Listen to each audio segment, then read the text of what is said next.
Ek weeg 86 kg en ek gaan nou kyk hoeveel pull-ups kan ek doen sonder enige straps net met my liggaamsgewig. En ek gaan probeer om nie te swing nie.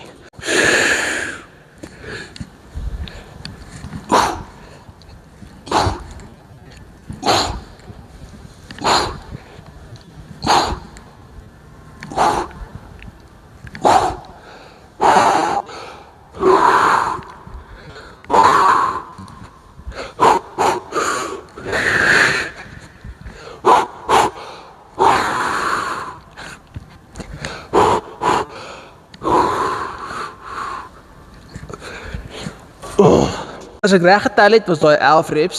Was met 'n redelike close grip, so my biceps het dit ook redelik gevoel saam met my rug. Ek word swaarder en ek voel soos wat ek swaarder raak, is dit bietjie moeiliker om pull-ups te doen. Meer as 10 sal ek vat. En ja, hoop julle almal het 'n lekker dag. Gaan oefen hard en totsiens.